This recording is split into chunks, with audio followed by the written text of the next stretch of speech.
Fakaifa yadhharullah fil adam? Jadi bagaimana dizahirkan Allah Subhanahu wa taala? Nak diberikan bukti kepada Allah, wujudnya Allah, diberi bukti tadi dengan benda adam. Karena itu Imam Abu Hasan Asy-Syadzili radhiyallahu anhu mengatakan, kami tidak memerlukan kepada dalil dan bukti kepada wujudnya Allah, kerana Allah yang menjadi bukti kepada wujudnya alam.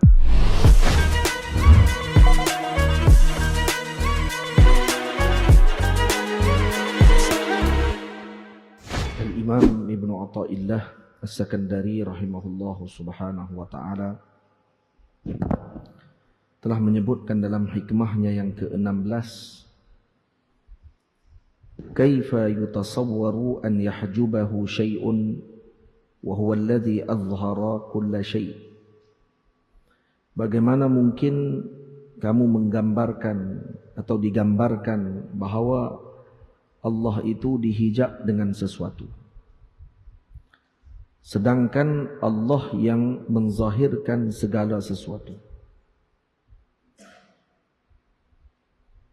Wa kaifa yutasawwaru an yahjubahu syai'un wa huwa alladhi dhahara bikulli syai'. Dan bagaimana mungkin digambarkan bahawa Allah itu terhijab dengan sesuatu, sedangkan Allah yang menzahirkan bikulli syai'. Bikulli syai' yaitu dengan segala sesuatu. Kaifa yutasawwaru an yahjubahu syai'un wa huwa alladhi dhahara fi kulli syai'. Dan bagaimana digambarkan bahawa Allah itu dihijabkan dengan sesuatu, sedangkan Allah itu zahara fi kulli syai', zahir pada setiap sesuatu. Kaifa yutasawwaru an yahjubahu syai'un wa huwa alladhi zahara li kulli syai'. Dan bagaimana mungkin untuk digambarkan bahawa Allah itu dihijab dengan sesuatu, sedangkan Allah itu zahir bagi segala sesuatu. Kaifa yutasawwaru an yahjubahu syai'un wa huwa zahiru qabla wujudi kulli syai'. Dan bagaimana mungkin untuk digambarkan bahawa Allah dihijab dengan sesuatu, wa huwa zahiru, sedang Allah itu zahir sebelum wujud segala sesuatu. Kaifa yutasawwaru an yahjubahu syai'un wa huwa azhara min kulli syai'. Dan bagaimana mungkin digambarkan bahawa Allah itu terhijab dengan sesuatu, wa huwa azhara min kulli syai', sedang Allah itu lebih zahir daripada segala sesuatu. Wa kaifa yutasawwaru an yahjubahu syai'un. Dan bagaimana digambarkan bahawa Allah itu terhijab dengan sesuatu, wa huwal wahidu alladhi laisa ma'ahu syai', sedang Allah itu esa, tidak ada bersamanya sesuatu. Kaifa yutasawwaru an yahjubahu syai'un. Bagaimana digambarkan bahawa Allah itu terhijab baginya sesuatu, wa huwa aqrabu ilaika min kulli syai', sedang Allah itu lebih hampir kepadamu daripada segala sesuatu. Wa kaifa yutasawwaru an yahjubahu syai'un. Dan bagaimana kamu gambarkan atau digambarkan bahawa Allah itu dihijab dengan sesuatu, walaulahu makana wujudu kulli syai'. Kalau tidak kerana Allah, maka tidak ada wujud setiap sesuatu. Ya ajaban, kaifa yadhharul wujudu fil adam. Sungguh ajaib, kata al-imam, bagaimana boleh zahir sesuatu yang wujud pada sesuatu yang adam, yang tiada. Am kaifa yathbutul hadithu ma'a man lahu wasful qidam. Atau bagaimana boleh sabit perkara yang baharu ma'a man lahu wasful qidam, bersama dengan yang disifatkan dengan sifat yang qidam, yang kekal, yang tidak ada permulaan. Hikmah ini adalah hikmah yang mengumpulkan kepada kita dengan seluruh keilmuan.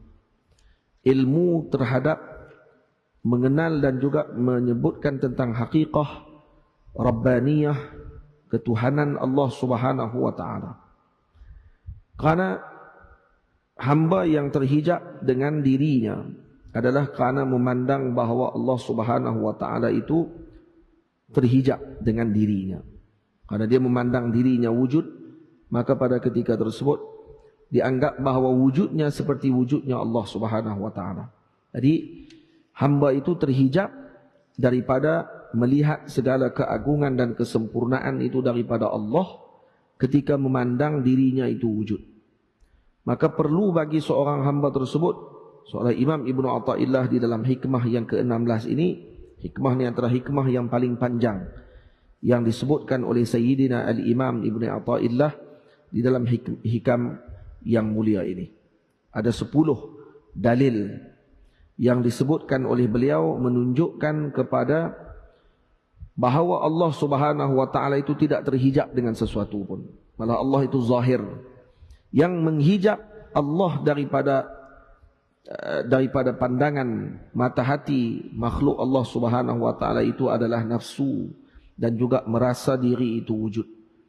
Karena itu sifat keakuan itu akan menghalang kita daripada melihat ketuhanan Allah Subhanahu wa taala. Aku, sikit-sikit aku, apa-apa aku, apa-apa sahaja aku dan aku. Jadi keakuan itu menyebabkan kita terhalang daripada melihat hakikah Rabbaniyah, hakikah ketuhanan Allah Subhanahu wa taala.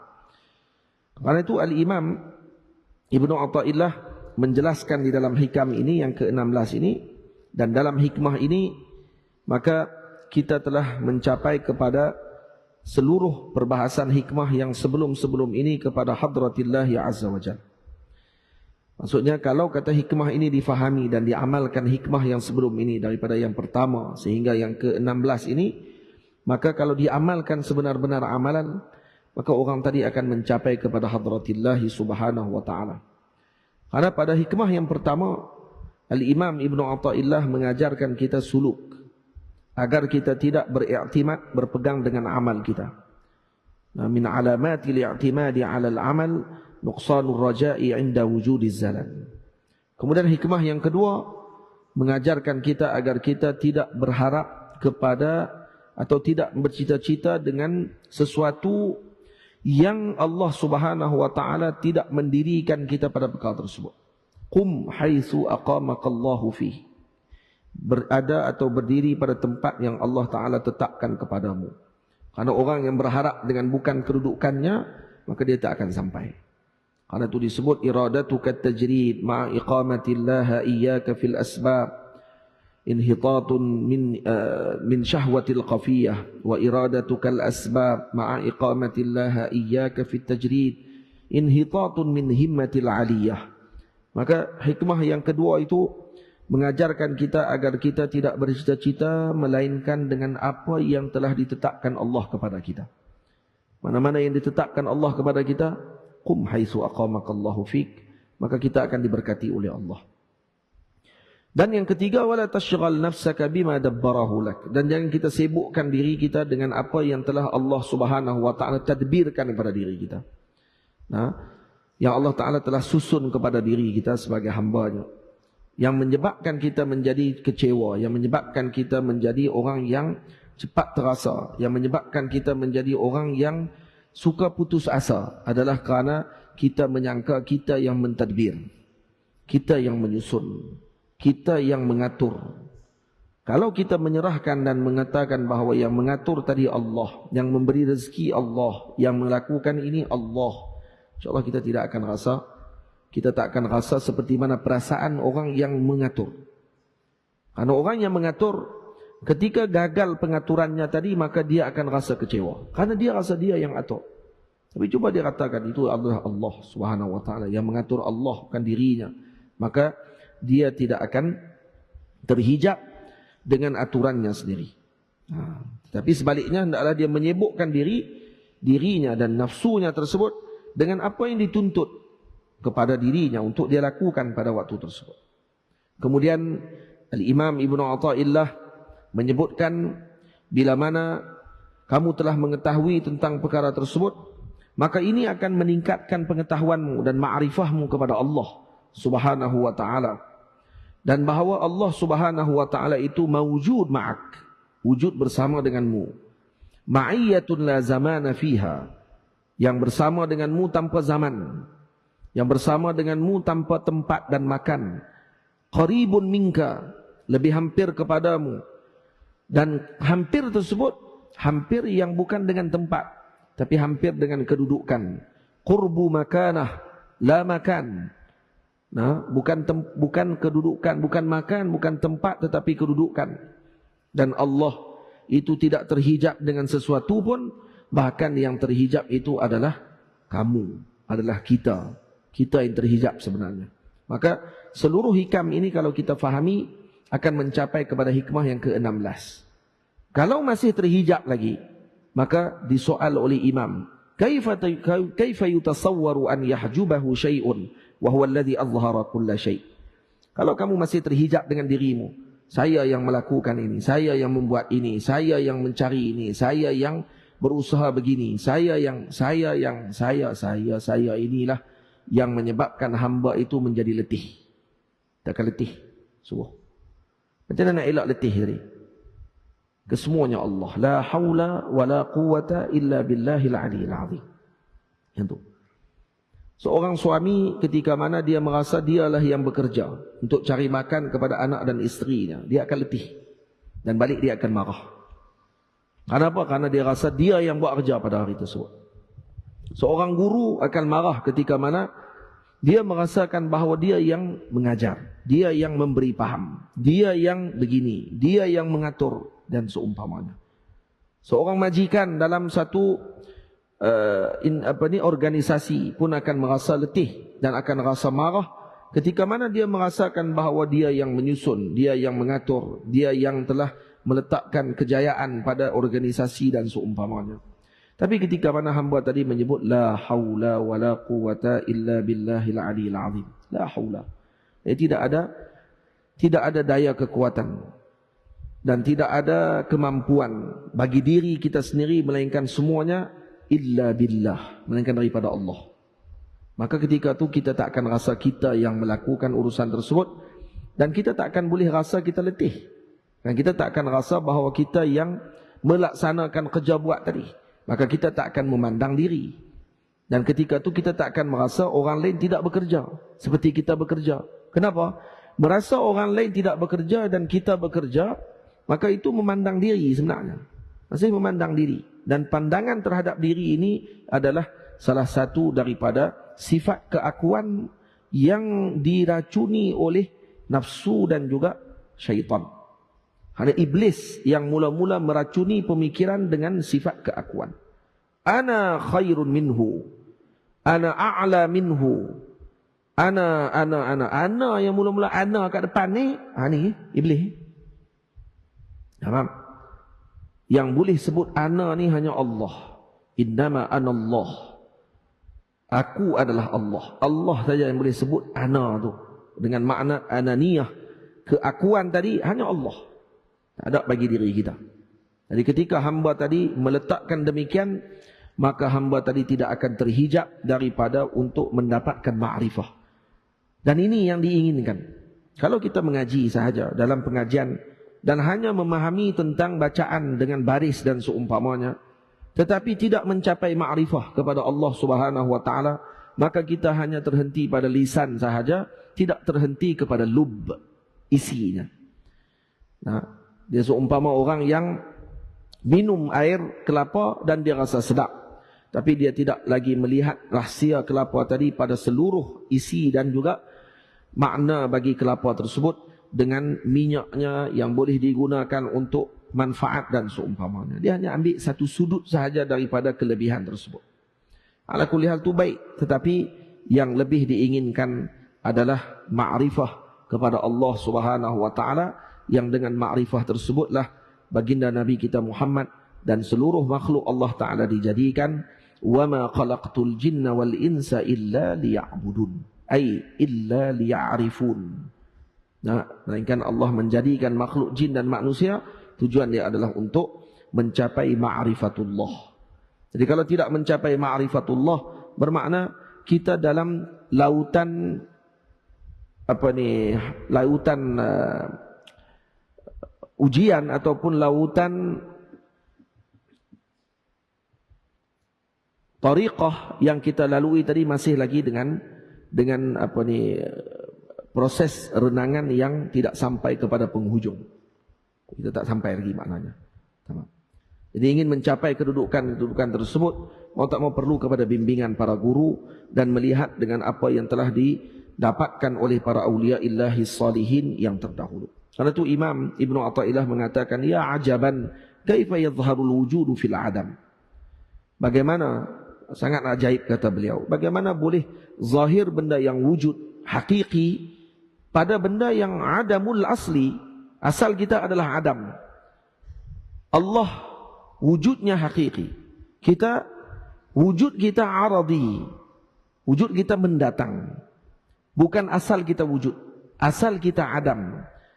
Nah, al-wujud ba'dal adam. Sebelum ada ni kita tiada. Maka adamuna asli. Ketiadaan kita tu yang asal. Wujud kita ni far'i. Dan wujudnya Allah itu wujudnya hakiki, asli. Dan tidak ada padanya ketiadaan.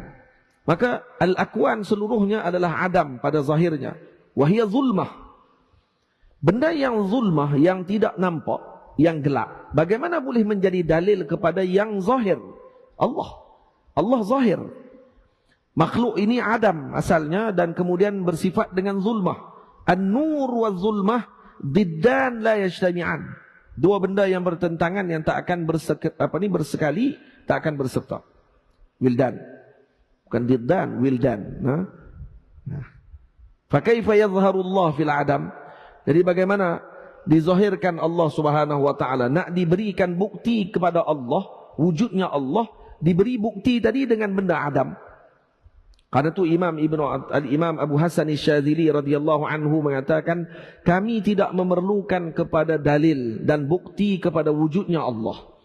Kerana Allah yang menjadi bukti kepada wujudnya alam. Itu. Kita terbalik. Kita melihat asar untuk mengenal muassir. Para awliya mencari muassir tanpa melihat asar. Kita mencari asar. Dan kadang-kadang kita terhenti pada asar. Itu masalah. Kita hanya terhenti pada asar, tapi tak sampai kepada muassir.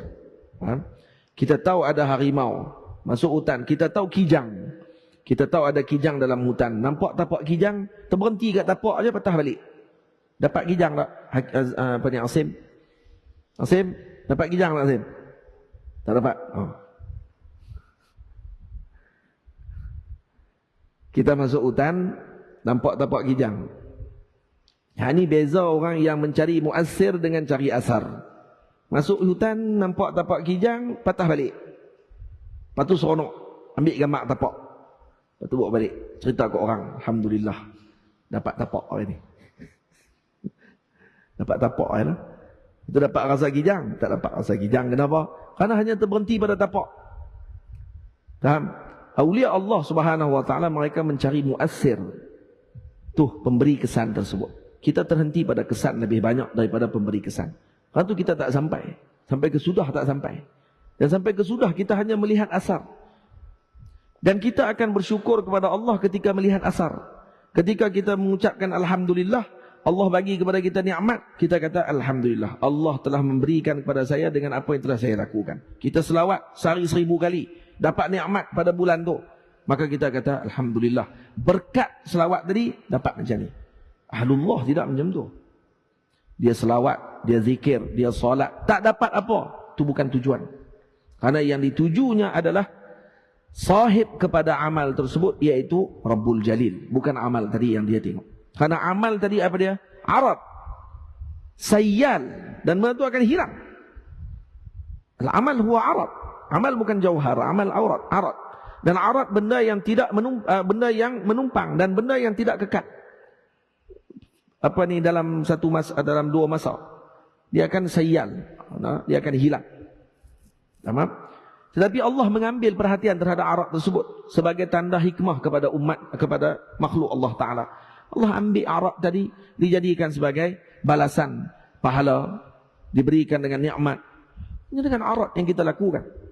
Sembahyang kita buat, amal yang kita lakukan tadi dijadikan oleh Allah seakan-akan benda tadi jauhar. diberikan oleh Allah dengan nikmat kepada perkara tersebut. Maka itu nikmat yang paling besar yang Allah Ta'ala bagi. Tapi kita masih terhenti kepada asar. Kita tidak melihat kepada muassir. Ini perbezaan kita dengan para wali Allah Ta'ala. Perbezaan kita dengan para salihin. Perbezaan kita dengan lebih lagi para nabi alaihi wassalatu wassalam.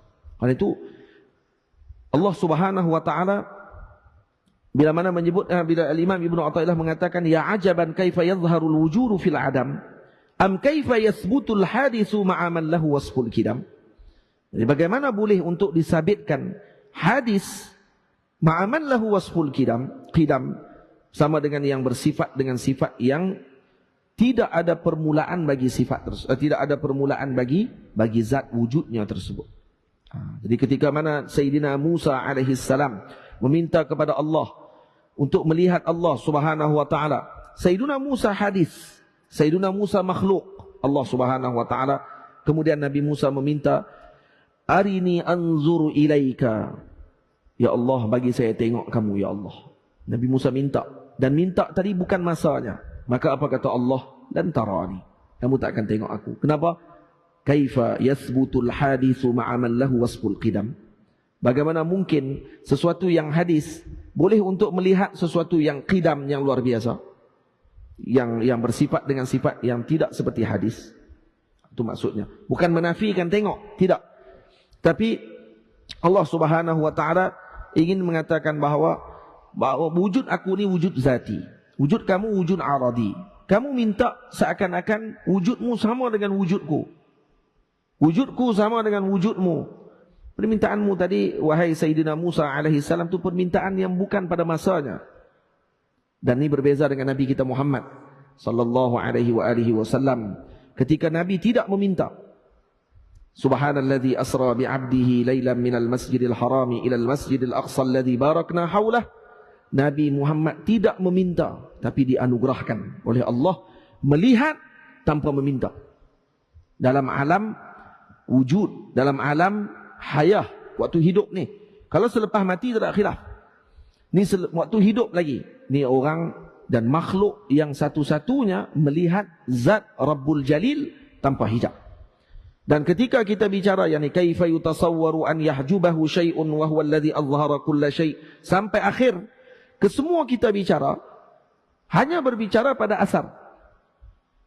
Ketika seorang tadi bicara hanya bicara tentang asar. Aulia Allah Ta'ala mencapai kepada nau' minal idrak, sikit untuk sampai kepada peringkat melihat dengan perkara tadi, tetapi tetap tidak akan sampai kepada peringkat Nabi kita Muhammad sallallahu alaihi wasallam. Karena Sayyidina Muhammad melihat dengan pandangan mata kepala beliau, melihat terus Allah Subhanahu wa taala bila makan wa bila zaman, tanpa tempat, tanpa arah, dan tidak disifatkan dengan sifat makhluk.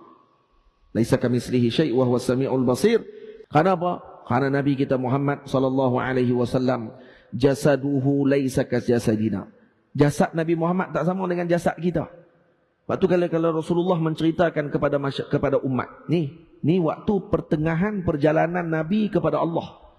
Baru tahun yang ke-12 ke-10 dalam riwayat. Dalam riwayat itu tahun ke-10. Sebahagian riwayat kata tahun ke-12 sebelum Nabi hijrah. Waktu tu lagi Nabi dah tengok Allah. Bayangkan ketika Nabi di penghujung. Agak-agak macam mana kedudukan Rasulullah.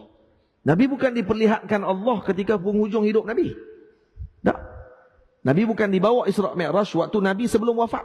Tak. Nabi melihat Allah dalam pertengahan perjalanan sebelum ke Madinah. Macam mana keadaan Nabi agak-agak? Dan bagaimana kedudukan Nabi ketika Nabi menceritakan tentang Allah. Dia sebut Allah. Kita kalau sebut Allah, waktu tadi wirid Allah, Allah, Allah, kita rasa apa waktu tu? Kita rasa kita sebut kalimah ya. Alif lam lam ha, tu ya. Kita rasa kita menyebutkan kalimah tadi hanya sebutan saja. Kau rasa getaran dalam hati tadi seakan-akan kita menyebut nama kekasih kita yang kita nampak depan mata. Seperti mana seorang ketika dia bercinta, ketika disebut nama orang yang dia cinta tadi, sebab dia tahu muka orang yang dia cinta tadi, macam mana dia rasa? Saleh. Rasa jenama Allah. Dia mainkan perasaan dalam hati itu. Seorang ayah ketika dia kasih kepada anak dia, dengar nama anak dia saja. Dengar nama anak. maka dia akan rasa dalam hati dia perasaan yang mendalam terhadap anak itu berbeza dengan perasaan terhadap yang lain. Betul? Kenapa? Karena dia melihat zat anak tadi. Dan dia melihat zat orang yang dia cinta. Baik macam mana dengan Rasulullah? Dan macam mana dengan kita ketika sebut Allah? Tak rasa apa kita. Tak rasa biasa ya. Rasa mengantuk lagi dah. Nampak tak? Beza tak dengan orang yang benar-benar merasai perkara tersebut? Jasadnya Rasul tidak sama dengan jasad kita. Karena itu Allah memberikan kepada Nabi dengan sesuatu yang luar biasa. Karena Nabi SAW mawujud billah, la bil asbab. Nabi wujud billah, la bil asbab. Dalilnya apa dia? Dalilnya kisah Nabi kita Muhammad SAW dibelah dada. Belah dada menunjukkan Nabi wujud billah, la bil asbab. Buktinya, waktu Nabi dibelah dada, tidak diletakkan sikit pun alat untuk memberikan pernafasan kepada Nabi. Tak diberi bius. Nabi tengok sebiji-sebiji apa yang dilakukan oleh Sayyidina Jibril. Dikeluarkan jantung, diletakkan di atas tis bekas yang dibuat daripada emas, dibasuh dengan air zam-zam. Dilihat oleh Nabi satu persatu tanpa melalui proses pernafasan. Kalau orang bedah jantung, buat bypass, kalau dibuat macam tu, mati ketika tu juga. Karena kita wujud bil asbab. Kita kena ada oksigen, kita kena ada semua alat-alat pernafasan baru kita hidup. Tapi Nabi billah. Dengan sebab billah, maka tidak berkesan sikit pun, tidak terkesan sikit pun. Tanpa ada alat pernafasan dan proses darah yang berlalu pada waktu tersebut berlaku dengan seakan-akan tidak ada masalah. Kalau kata dicabut jantung macam tu, pendarahan akan berlaku dan boleh menyebabkan kematian yang fatal. Maksudnya jelas mati.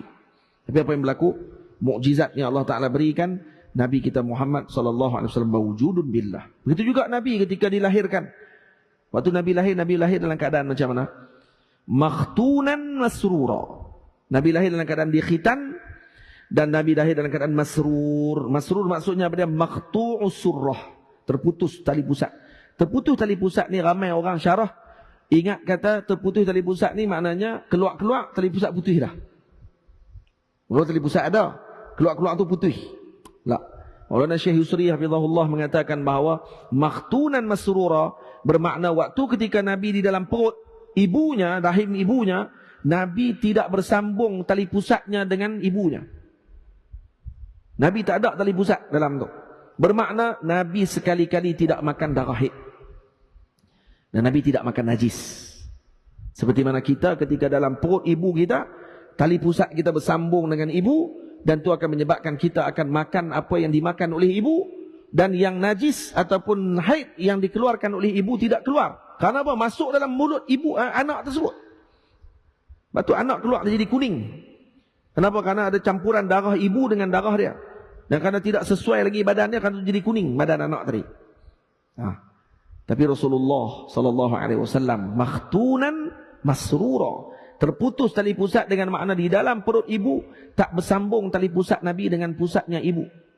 Dan Nabi tidak makan darah haid yang diberi makan pada waktu tersebut daripada siapa? Daripada Allah. Mubasyarah billah la biwasitatil asbab. Ini Nabi kita Muhammad SAW. Karena itu disebut fakana jasaduhu laisa kasairil ajsad. Jasad Nabi tidak seumpama jasad kita dan jasad manusia yang lain. Karena itu Allah Subhanahu wa taala memberikan keajaiban demi keajaiban kepada Nabi kita Muhammad sallallahu alaihi wasallam. Maka Allah memberikan kemampuan kepada Nabi untuk melihat Allah tanpa hijab pada waktu tersebut. Lalu dibukakan segala ilmu kepada Nabi ketika melihat Rabbul Jalil. Kalau kita mengaji dalam ilmu kesufian, para wali Allah Ta'ala ketika dibuka hijab mendapat ma'rifatullah, ma'rifah Allah sahaja, maka dia seakan-akan mencapai kepada peringkat tertinggi dalam kewalian. Tidak. Macam mana dengan Nabi yang bukan hanya ma'rifah kepada ismullah, tetapi ma'rifatu zatillahi subhanahu wa ta'ala, malah melihat zat Allah Ta'ala dengan mata kepala baginda Nabi. Maka melihat Allah bukan hanya sekadar melihat seperti kita tengok pintu tadi, tapi sesuatu penglihatan yang akan menambahkan nau' minal ilm, idrak. Betul? Ketika kita tahu ada satu pintu yang dibuat daripada kayu jati, kita hanya tahu. Tapi ketika kita melihat, dia ada tambah lagi nau' idrak. Apa dia? Bentuknya, apa ni, dia punya coraknya, dia akan lagi tambah lagi nau idrak. Macam mana dengan Rasulullah ketika mengetahui tentang Allah kemudian melihat Allah, maka bertambah lagi karena itu tidak ada penghujung bagi ilmu Nabi kita Muhammad sallallahu alaihi wasallam. Semoga kita semua dengan barakah Rasulullah akan dibukakan hijab seperti mana yang disebutkan dalam hikmah yang ke-16 ini. Sallallahu alaihi sayyidina Muhammad wa ala alihi wa sahbihi ajma'in. Walhamdulillahirabbil alamin.